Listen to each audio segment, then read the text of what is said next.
ఒక మంచి నిర్ణయం తీసుకున్నాం మన ఆడబిడ్డల కోసము. దానివల్ల ఆదాయం కూడా పెరిగింది. నేను మీకు లెక్కలు చెప్పదలుచుకున్న ఎండోమెంట్స్ దేవాలయాలు సందర్శనలకు పోయి రాష్ట్రం యొక్క ఇన్కము ఏ విధంగా పెరిగిందో కూడా మన వాళ్ళకి నేను లెక్కలు చెప్పదలుచుకున్నా అధ్యక్ష. ఆడబిడ్డలు బస్సు ప్రయాణాన్ని ఉపయోగించుకొని ఎక్కువ దైవ దర్శనాలు చేసుకోవడం వల్ల దేవాదాయ శాఖ యొక్క ఆదాయము నవంబర్లో, అంటే ఉచిత బస్సు ప్రయాణం లేనప్పుడు దేవాదాయ శాఖ ఆదాయము 49.28 కోట్ల అధ్యక్ష.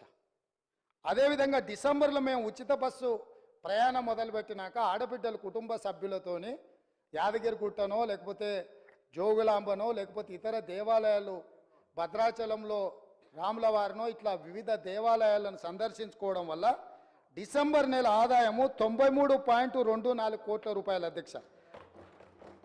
జనవరి ఆదాయము 68.69 కోట్ల అధ్యక్ష. అంటే ఈరోజు ఆడబిడ్డలకు బస్సులో ఉచిత ప్రయాణం కల్పించడం వల్ల ఆడబిడ్డలు చాలా కాలం నుంచి కుటుంబ సభ్యులతో దైవ దర్శనం చేసుకోవాలన్న ఆలోచన ఉండి అవకాశం రాక ఆర్థిక పరిస్థితి అనుకూలించక ఇవాళ మా ప్రభుత్వము ఆడబిడ్డలకు ఉచిత బస్సు రవాణా సౌకర్యాన్ని కల్పిస్తే దైవ దర్శనం వల్ల దేవాదాయ శాఖకు ఆదాయం పెరిగింది అధ్యక్ష. ఇది ఒక మంచి శుభసూచకం.